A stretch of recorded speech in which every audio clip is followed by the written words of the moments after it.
The introduction that we began a few weeks ago on the Bible and you can't understand the Bible and you see the bigger picture. The what? Last year. Last few weeks. Is it last year? Is it only last year? So anyway, now we've got a broader understanding of what the Bible is. We'll look at some of the deeper questions that probably this is, if we're talking to people at all about life after death, about God, the existence of God, there's a lot of people out there who are struggling with this at the moment. They just don't believe in God anymore. And for them, you know, evolution is such a wonderful thing with so much, the scientists talk with so much confidence. How on earth can you believe anything else but that you're an animal and you came from an amoeba and swam up the Clyde or whatever? Anyway, so much on television that's right. Forward this. We'll touch on that a little bit. Bill Bailey's on it just now. Bill Bailey, yeah, he's natural selection and all that. Yeah, Brian Cox. Something to be said for it, mind you. Well, we'll see. You see, Brian Cox is the new flavour of the month as far as evolution is concerned. He's a good-looking guy. He's a handsome lad. He's charming and he's intelligent. Got a good imagination. He's got a good imagination. That's right.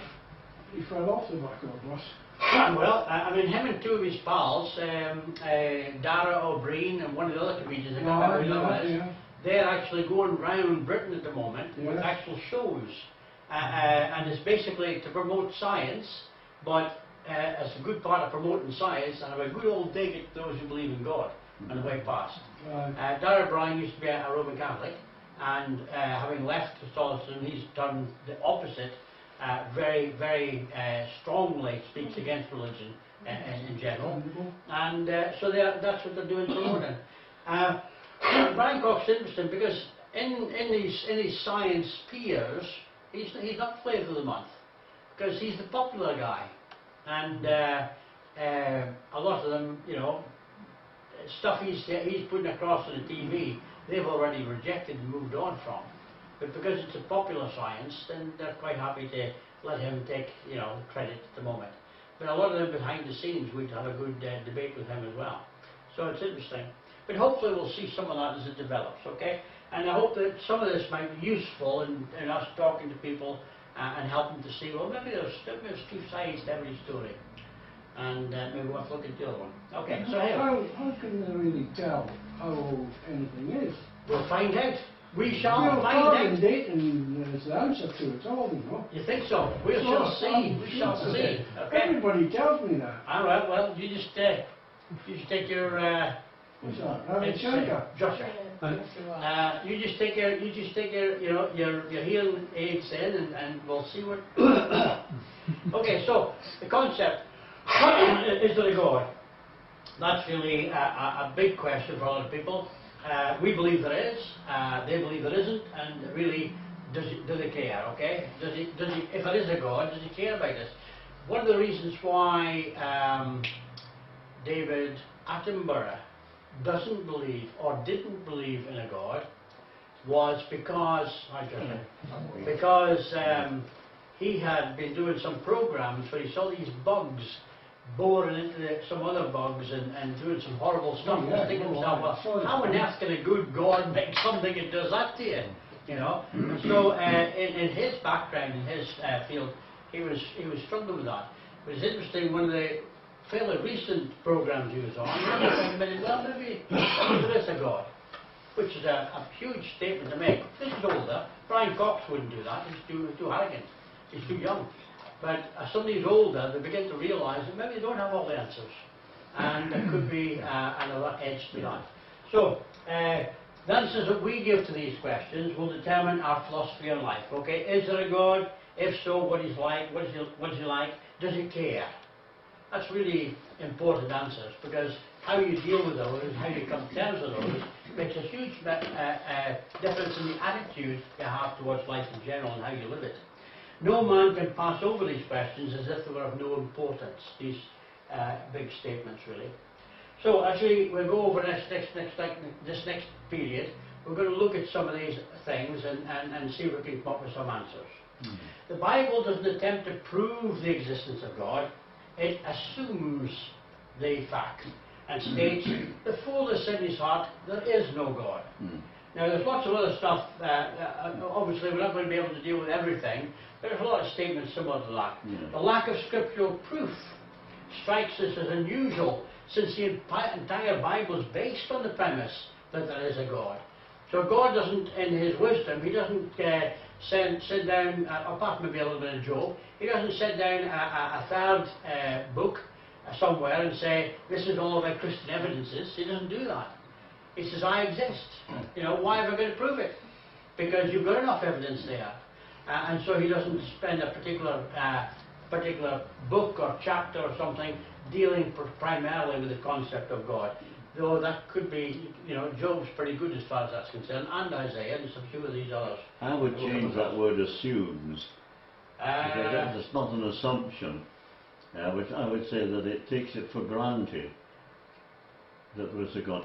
A Jewish philosopher wouldn't argue it because there's no argument for it in the scriptures, the Old Testament, as you say, because a Jewish philosopher didn't think it necessary. That's right. That's right. I would stick with the word assumes anyway, and I'll have a reason for that. Oh well, that's good then. You'll have to bear with my assumptions. We'll be patient with you. Okay. We'll be gentle with you. Because at the end of the day, everything that we believe carries with it certain assumptions, and we're going to deal with that a little bit. You may not disagree with that, that's not a problem. Okay, but at the end of the day, everything we believe carries certain assumptions because we don't know everything. And therefore, there are certain things, whether logically, reasonably, we can assume, and because we do assume them, then we take the next logical steps from that. And just hang around there with that idea, okay? But even though a Jew may not assume the existence of God because he knows God exists, because the Bible tells him God exists, the very fact of the Bible itself carries with it certain assumptions, and we're going to look at that as we go along, okay? Don't worry about it. So, there's two possible reasons may be given for this lack of proof. The idea that God was already universally known and understood when the Bible was written, and hence such proof was not needed. When Moses wrote the first 5 chapters, he was dealing with something that he felt was in the public domain to a certain degree, that there was a God. There was lots of God. Very few people didn't believe in God, some sort of God. Now, whether that was the God of the Bible or not, that's a different matter. But everybody believed in some sort of, or most people, let me change that, because it's always wrong to make certain dogmatic things, because there's always exceptions to the rule. And so as long as you understand that and go along with that, it's fine. The idea that God was universal when the Bible was written, and hence such proof wasn't needed. You don't need to prove that God exists, because everybody knows God existed, okay? So, then we have the second one. The evidence in the world around us of the existence of God is so strong that only a fool would deny His existence, and the Bible was not written for fools. So here's 2 reasons why the Bible just states that God exists. Because it takes for granted that everybody would understand the evidence, and therefore they don't need to make that argument. It's a bit like when we're talking to some people about maybe some aspect of religion. Perhaps they believe strongly in faith. So we don't need to spend time arguing or discussing what faith is and what faith means, because they already understand that. They already accept that. Perhaps we may argue over repentance or something else. And therefore our time we spend in debating the things that we disagree on, rather than spend time with the stuff we already agree on. So the Bible doesn't spend time debating, does God exist? Because the Bible assumes and tells you, yeah, of course God exists. Any fool can see that, or should be able to see that, okay? And therefore, it doesn't spend the time arguing for the existence of God. However, in this age of skepticism, it's become almost necessary to just demonstrate, if it's possible to demonstrate, that there is such a being as God, and that we can have a relationship with Him. And for a lot of people, they look at us and think, well, sometimes they say, I wish I had your faith. I wish I could believe like you, but I just can't see it, you know. So, sometimes we're a bit hard on people, or I used to be a bit hard on people. I'm getting a little bit more flexible in my old age, you know. When I realise how long it took me to understand some things, I'm beginning to feel a little bit of empathy with some people who just can't quite see it yet. You know what I mean? You've got to give people time. Not everybody is at the same point. And therefore what you need to do is give them the time and obviously give them the evidence or things to think about that can help them develop into where perhaps you are now if you are further down the road. So, in this age of skepticism, it's become necessary to demonstrate that there really is a God.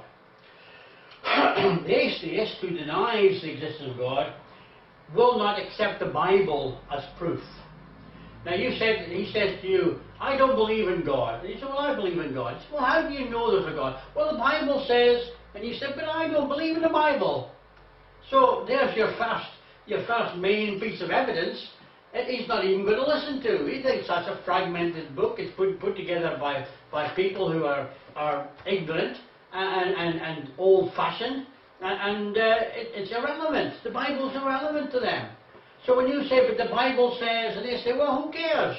I don't accept your premise. I don't accept your appreciation of the Bible as the Word of God. And therefore you can't even start to debate with them, because you've got no common ground. And that's why someone like this is important, because here we're starting pre-Bible. We're arguing for an existence of God. We're not arguing for an existence of God primarily because the Bible says God exists. We're going to argue for the existence of God primarily from the fact that we exist and that the things around us exist. And then we'll look at the same evidence that an atheist looks at, and the only difference is we see the same thing, but because of our assumptions and our background, we then bring something different out of it. We come to a different conclusion. Okay? And there's nothing wrong with that. Somebody's going to be wrong. Anyway, so we've got to build our case for a different matter. So we need to consider a few reasons for believing in a supreme being before we can lay some kind of foundation. We're going to ask some questions and see if they're realistic. Cause and effect is always a good one. It is evident that man and this world about him exists. Even the atheist can't deny reality. But how did these things come to be? Now even that assumes a certain thing. Because there are people who call themselves existentialists. They don't necessarily believe they exist.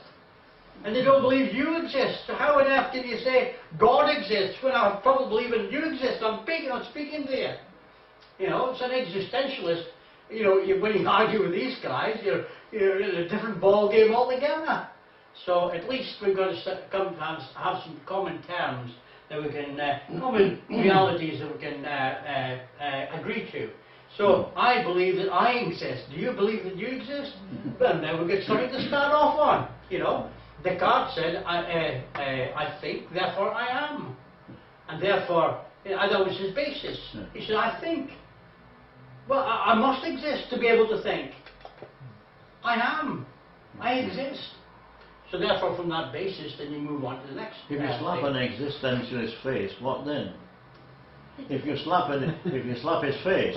Well, it's a bit like. I don't touch you. I don't exist. I know this is true. That was just something. It's a figment of your mind. Well, it's almost like what's the Seventh-day Adventist? Not the Seventh-day. It's the Christian Scientist. Christian Scientist. I don't believe in pain. And I don't believe in death. How's your daddy doing? Oh, he's ill. Well, he said, no, he's not ill. He only thinks he's ill. Yes, right. So he sees him a few weeks later and says, how's your dad? And he says, well, he thinks he's dead. He thinks it. You know?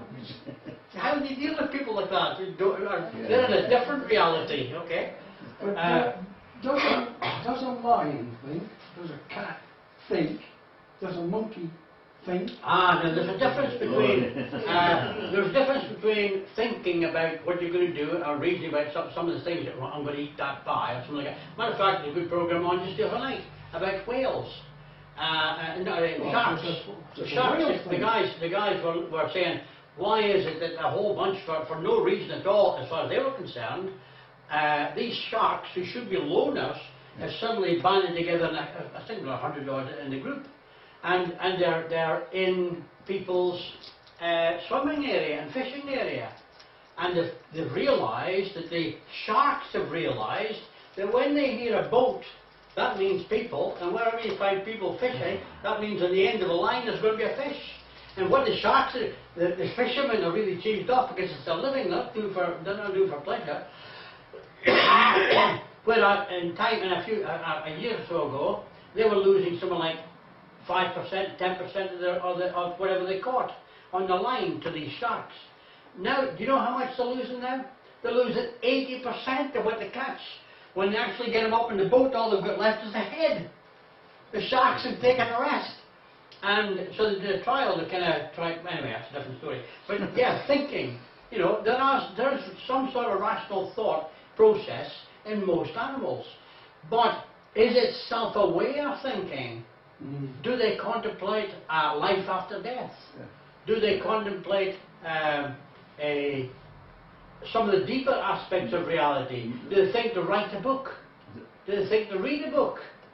That's a different ballgame. Morality, wouldn't it? Immorality, and sometimes morality. You know, a dog will see sausages on the side of the table when you get your back done. He doesn't suddenly think, well, I shouldn't eat these. I better not eat these. If he can think to get away with it, he's gone. He's gone. You know? I also wonder, do children think? Yes. Yes. It's not There's a different, a child, basically... Doesn't a child do rather than think? Well, there's an element of both, because quite often what you do is motivated by what you think. And there's a difference between thinking and reasoning. Reasoning, yes. A child wouldn't think about writing a book. Do a thing. Yeah. There's no forethought. Well, actually, there's a good example. You know, when a child is born, it's like a computer desk. It's empty, blank, basically. It's waiting for information, input. Yeah. And then when it gets enough information input, it then decides what to do with that information. There was a kid that was less than about, I think about 10 months old, in a pram, being pushed into a supermarket. And the guy in the butcher's counter with the glass shelves things, as the child passed that morning, the butcher stuck out his tongue at the kid. Yeah. And the kid, this is 10 months old, all right? The kid saw that, and Mum thought nothing about it. The next day, in the same place, in the same butcher stall, the butcher was busy, and the kid was looking up at the butcher as he was passing by, and when the butcher looked up and looked down at the kid stuck his tongue out. What? You know, so there's thought, there's forethought, there's memory, there's learning. You know, so anyway, it's an interesting... He didn't know what he was doing it for. Eh? No, he wouldn't understand. I just say, you know, I suppose he did it, and what's the guy going to do back? I don't know. Anyway, I wasn't in his brain. Anyway, so it's evident in the world. So we need to ask, how did these things happen? Cause and effect. Something happens, you think, well, why did that happen? My wife the other night, she opened the door, and about 5 minutes later, she had this bang. The door closed. And so, what on earth happened there? And then she realised I'd opened the window. That's why the window smacked the door. So there's effect. And she automatically looks at why did that happen? The door didn't close by itself. There must have been something, and then she found the open window. See, so cause and effect. And that's the kind of question that we've got to think about. We exist. Why do we exist? How do we exist? And what all that type of stuff. Whatever you believe about anything, there are always underlying assumptions involved in that belief. For example, someone says to you, I see you're going to Peter.Paul by coach, Frank. What time are you leaving? And the answer will come back, 10 a.m. You assume that the coach will arrive on time, that there won't be a strike or a flood or accidents or blocking the road, because as far as you're concerned, you've got a ticket for a 10 o'clock appointment with that train. And therefore, you order your life accordingly. You would be quite right even to say, I not only believe that I will be at that time, I know I will be leaving at 10 o'clock, having absolute confidence in British Rail, and to make your plans accordingly. You know, if you got a ticket for 10 o'clock and you thought, well, I'll turn up by 10 past, you know, you're always late. You're making an assumption, you know what I mean? And you get to the station, there's your train disappearing because it was there at 10. That was the time your ticket said. So we make all sorts of plans in life, and most of those plans depend upon certain assumptions. The train left at 10 o'clock yesterday morning. It left 10 o'clock a week last Tuesday. There's a good chance it's going to leave at 10 o'clock tomorrow. And so therefore you think that way, you assume that everything will be just as it is. Of course, in the middle of the night when the gypsies come along and take off a huge chunk of copper off the train wires, and you arrive at the station, you're told, I'm sorry, there's going to be an hour's delay because the gypsies stole cause and effect. Why is my train late? Well, the gypsies have stolen the copper cable. Cause and effect, see? But we make certain assumptions and we order our lives to those assumptions. Make the assumption it was gypsies. Well, this is true. Sorry about that. But did you see the financial affairs of these gypsies? No, anyway. Now, well, strike that.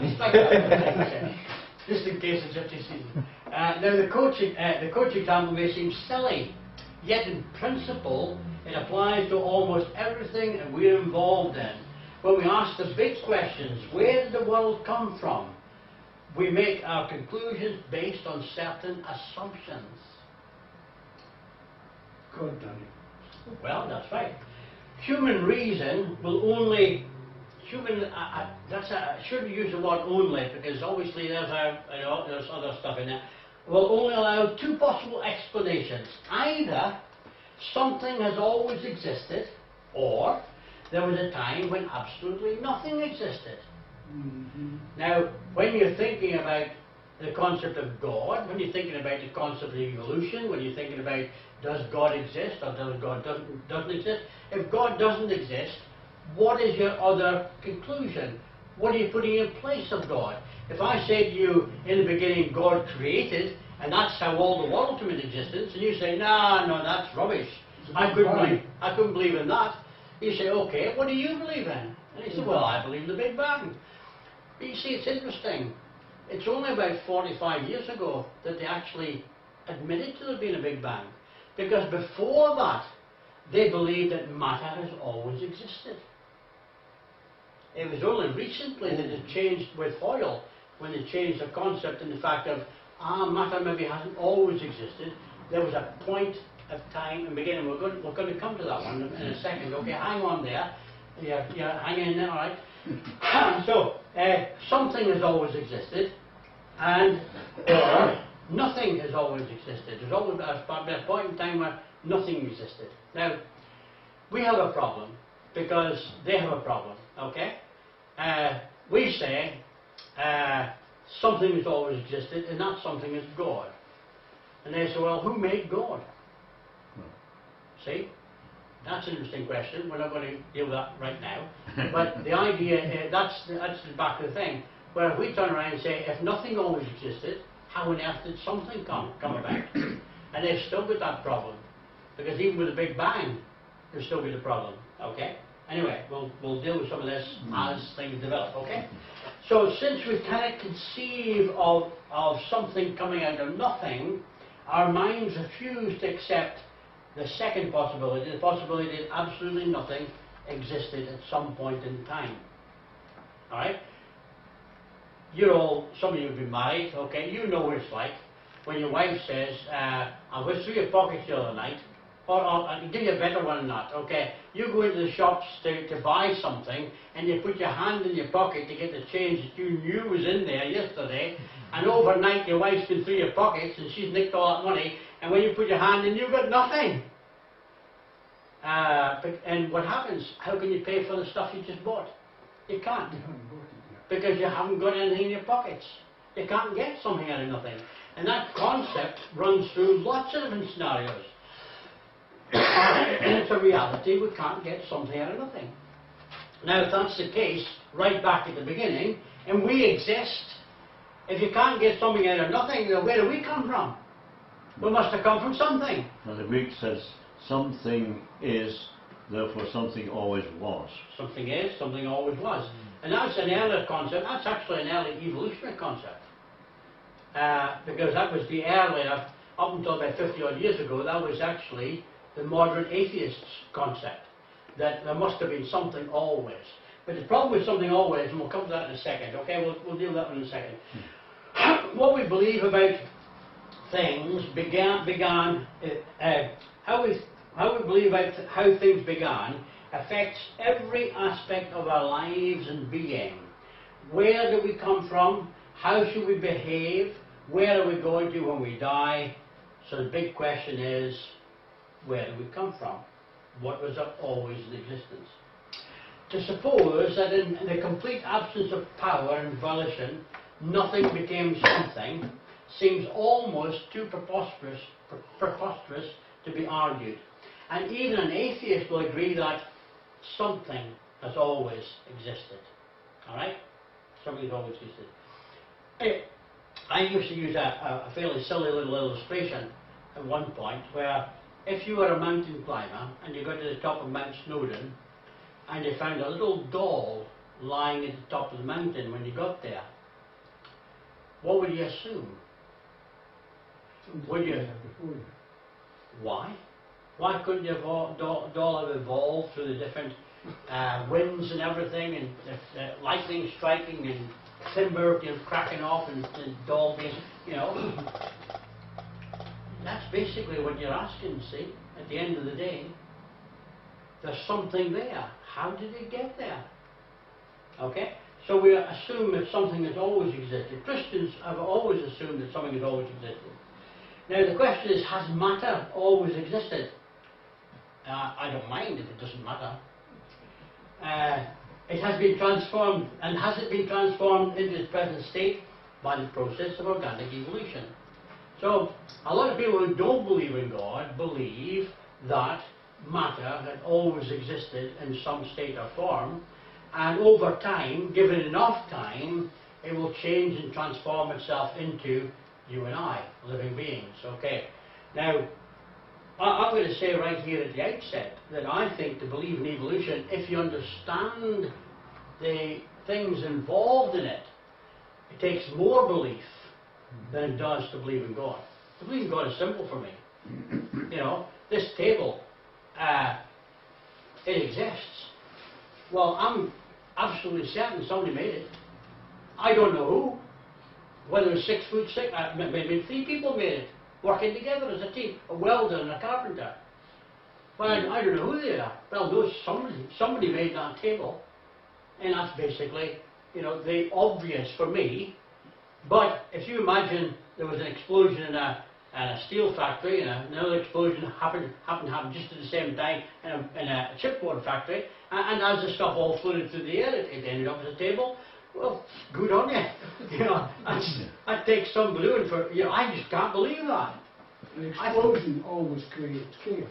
This is good. This is You good. can have 2 identical explosions, but the end result will be different. That's right. It's interesting, isn't it? Though, having said that, in certain controlled explosions, you can actually get the same impact every time. That's why in murder cases, when they're doing bullet trajectories and the impact of a bullet, what angle it came from, they can actually replicate almost to a 99% how something happened and the angle it happened and the speed it was travelling and what it hit, and just by the blood splatter and everything around it. So there's interesting. There's a lot of people as an alternative to God. A lot of people believe in something called chaos theory, which is that something from chaos you can actually get some sort of reason.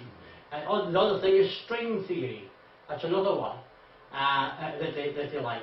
And the idea, if you ever go to some of these foreign places like, France, some of these islands with all the different sand colours, and you put them all the different sand colours in a bottle and you shake them all up, and then you leave them to settle, and it's amazing. You come out with this thing. It's all perfectly colour coded, layered. Chaos. They do the same things in the desert. It is interesting. Well, I'll show you something. Hopefully, it won't be this week, but I'll show you something like that sometime in the future. But it's interesting. So their argument is there is a certain amount of design and organisation you can get when certain things take place. But I think the amount of organisation and design that we're looking at is going to take a lot more than shaking a bottle of a bunch of sand. But David Starkey doesn't believe that. He doesn't believe what Darwin. Darwin was not an atheist. No. Yes, strange. I didn't know about this, but yesterday I was reading Origin of Species, and page 272. You want to make a note of that. Darwin says there is a grandeur in this view of life, with its several powers having been originally breathed by the Creator into many forms or few. Yes. So he believed in the first cause. That's right. That there was a Creator. And I mean, he really struggled as he tried to work out this theory of how all these different things came about. And a couple of lessons down the line, we're going to have a that's closer on look page at some of 272. that. I might get a chance to add that to my armament. Anyway, okay. So, has matter always existed, or has been transformed to present state by the process of organic evolution, or is that which is eternal a mind, an intelligence which we call God, who brought all things into being by his creative power? So that's really that's the basic question. Is there intelligence behind the table making, or is there just chance? And that's the big question. Now, a lot of the people you talk to don't even ask that question. They start off in the middle of somewhere, and then they assume certain things around that. But they won't go back to ask a big question. Even Mr. Cox wouldn't do it, Brian Cox. He actually had a program just recently, about 6 weeks ago now, where he actually said the program was supposed to be about the question of origins. And I thought, oh, this will be good, this will be interesting. And he just trotted out the same old stuff from Darwin. And I thought, is that it? He didn't answer the question, because he can't answer the question. But he'll tell you very forcefully there is no God. Okay? So there's the big question. Okay, in the beginning, what? If we get this wrong, or if we get this right, it makes a huge difference on every other thing that we believe, and every other direction that we go. This is the starting point. And if you make a wrong assumption here, then you end up in all sorts of trouble. All right? And the basic question is either matter or intelligence. Did the table make itself over millions of years, or was the table made by someone? Or maybe we could say design or accident. Design or accident. There's a number of there's another one, design or choice, or chance. Yeah. There's a lot of permutations you can use, but the basic principle is, because I'm using matter because of my next slides, okay? Matter or intelligence. So really, you come down to this question of matter or intelligence. Science says that by all known laws, matter has a beginning and an end. It goes from useful to useless. Now we all know that. Well, anybody who drives a car knows that you put in 30 pounds worth of petrol, and yet a few days later you're back there putting another 30 pounds in it. Where did it go? Well, first of all, it went powering me down the road. The other thing it went, if you lift up the bonnet, there's heat out of the engine, there's heat out of the stubs, the axles, the rounded tyres, there's heat dissipating everywhere. Now if you could grab all that heat, put it back in a jar, and then stuff it back in your tank, you've got a bit more energy. The only problem is it still wouldn't work, because it's in a different form. It's moved from being a liquid into a gas. So it's changed its form. So you need a hydrogen engine to be able to take advantage of the heat and stuff that's escaped out of your petrol. Coal, anything, your house. Why do you have to keep fixing your house? Why do you have to be painting your house, or you're replacing your tiles, or changing your door, or looking after your windows? Your double glazing falls apart eventually. These scientific laws. Now these laws, first and second law of thermodynamics, of all the laws that are in existence, are probably the two main laws that everybody accepts. Whether you're a creationist, whether you're a scientist, or whatever dog's body you are, you believe in these two laws, because at the moment, at this point in time, they've never been disproved. They still stand. But Von Braun, who helped the Americans to develop the nuclear bomb set, science knows of nothing that disappears forever. There you are. It just changes form. Just changes form. From useful to useless. Yes. Okay? But my wife says I've been doing that for years. You ain't been useless. Yeah. I was useful at one point, now I'm pretty useless. Therefore, now this is interesting, this is the conclusion that not God, the Creator, makes. This is the conclusion that science, if they actually looked at the scientific laws that they accept and go by, these two laws say evolution, organic evolution, as they want to believe in it, cannot happen. Because these two laws go totally against it. Because these two laws says matter cannot be that which has always existed. If it came into existence at a point where it was useful, and then breaks down to a point where it's no longer of use because it's changed form in that sense, the amount of energy in the universe stays the same, but its ability to be used has changed. And therefore it degrades, or downgrades, if you will. And that's what you said before, like it goes into chaos rather than into design, okay? But the point is that it implies that matter in itself must have had, if we can see it becoming more useless now, it must have a point in time where it was useful. And that points at a time that matter isn't eternal, matter had a point in time of beginning. And that's an important thing to... How do we explain how it began then? How do we explain how it began if it had a beginning? Well, that's easy for us. God made it. See, which came first, the hen and the egg? Well, it's an interesting question, and actually... It's not silly, is it? No,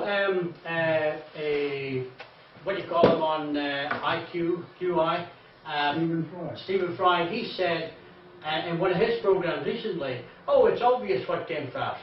It was obviously the chicken that came first, the egg that came first. Because he was thinking in terms of evolutionary idea, where eggs, everything develops from eggs. But of course, you didn't. So it goes another way, that if you've got an egg, if you haven't got a hen to look after it, that egg goes cold and it stops being dead. Okay? What came first? The easy answer to what came first, the chicken or the egg, is the chicken came first. Because chickens can have more eggs, but eggs can't survive by themselves. That's right. See? So that's answer that question for you. Anyway, matter, therefore, which is always is that which always existed? Can't be that which always existed. You know, like the chicken and all that, right? Yep. It lays an egg. Is it instinct that gets it to sit on it, or is that a learned behaviour? It's an innate quality that's... Most people would say it's what, you know, it's a bit like, it's really bad with humans, isn't it? Where we have some mothers who don't care about their kids. You know, but most normal, reasonable mothers automatically want to care. Unless something's happened to them, it's changed their natural ability. Would it not have to be a learnt behaviour? Well, you see, it's always there's some things that are outside of learned behaviour. There's old argument. You're talking about the old argument of nurture or nature. Is it already in us, or is it being what we see around us? There's a lot of what we see around us. We gather information and then we make decisions on. But there are certain things that are almost automatic. A hen doesn't sit on every egg she lays. No. There's a sort of natural clock there when she becomes broody and sits on the egg. Didn't sit on the egg I had this morning anyway. But at certain times of the year the hen will sit on the, and that's when the egg hatches. Normally the farmer goes around and gathers them up and you eat them. And the same thing with, I mean, that's why cuckoos are so successful. Even though they're bigger eggs and they throw every other egg into the nest, the mother hen still looks after it because it's, you know, that's what mother hens do. That's what mother birds do. So it's interesting. Some of it can be learned, but a lot of it is almost instinctive, and therefore they do that. Now, a wren. Yeah. A wren builds a certain kind of nest. Yeah. But its offspring is not taught how to do that. No. It never sees the nest being built. Well, look at when it grows up, yeah, it just does the same thing.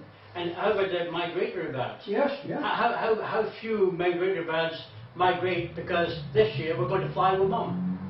The Arctic tern flies back from the Arctic and has never made the trip before. Never made. See what I mean? There's certain things that are just built in, which is interesting. And how did they get one? Well, you see, it just happened by chance over millions of years, or somebody made it, somebody built it in. That's a good, yes, Bernard. When I had a hen run, we had hens, if the hens weren't laying, we used to put a pot egg in the nest. All right. And after the hen would sit on it a few times, it would start laying again, and we'd take the pot egg out, and it would continue That's laying. Right. You'd fold it into smaller instincts, triggering and smaller Stimulate nature. Yeah, it's interesting. So I mean, a lot of these, when you think about some of these questions, you come back to, goodness, you know, there's got to be something behind it, and what caused it. Why do certain things work a certain way? Yeah. So anyway, for this discussion here, we're talking about the beginning. Okay, at the very beginning, before anything else. Is it feasible that matter has always existed? These two scientific laws said no. Actually, this matter had a point in time when it came into existence, and now it's running down, it's becoming useless. But the very fact it's becoming useless implies that at one time it was made useful. And that gives you a point in time beginning. That's what Genesis says, isn't it? And In the it's exactly what beginning, Genesis God says. created But the heavens and the earth. But exactly, and you see, as far as God, that's what God says. And that's why we say, well, it's obvious, isn't it? God said in the beginning, you know, at the point in time beginning. And that's why in the last 50 years, with the Big Bang was suddenly somebody came on and said, do you know, we've been arguing for years that matter has always existed. It didn't. And these laws have been sitting there in front of our noses. It's been telling us that for years. It's just impossible for matter to always existed. So therefore, there must have been a point in time when there was a Big Bang. And then they don't ask a question, where did the bang come from? What was there to cause the bang? You don't go there. No. We've got past that question, forget that one. That's right. Let's move on to, and we'll see that as hopefully as it develops. So, here's still the basic questions that people do not ask themselves. What came first in the beginning, matter or intelligence? And if you are an organic evolutionist, you believe that matter came first. And if you believe in intelligence, then you're on the way to believing that intelligence we call God. Now, the really interesting thing for me, and you know, I just can't get past some of these things. And the thing is, if you can't get past some of these things, if you accept this thing, then you've got to think these other things, because that naturally comes out of this conclusion. If you can't get something from nothing, then you must have been something that created everything. See what I mean? You can't get blood out of a stone, no matter how many million years you leave it lying around. Now you think about that. That's on two levels. It's a very simple level. You can't get something from nothing. By a very profound level, even if you've that nothing or a stone lying around for millions of years, that's not going to help it walk out of the sea, or fly, or end up sitting at a table listening to a lecture like this. Because a stone will still be a stone. That's right. After millions of years. And that's another problem. You know, Darwin recognized that. He put forward the idea of spontaneous generation. Basically, you've got whole bunch of chemicals lying around, bit of lightning, bit of thunder, bit of flash here and there, and suddenly these chemicals start to meld together, and then they begin to, you know, sprout wings and all sorts of stuff. You know, but the funny thing is, scientists for the last 100 years have said, Darwin got it wrong. Even when they're celebrating 200 years of Darwinism, they're saying behind their back, Darwin got it wrong. You can't have something coming from nothing.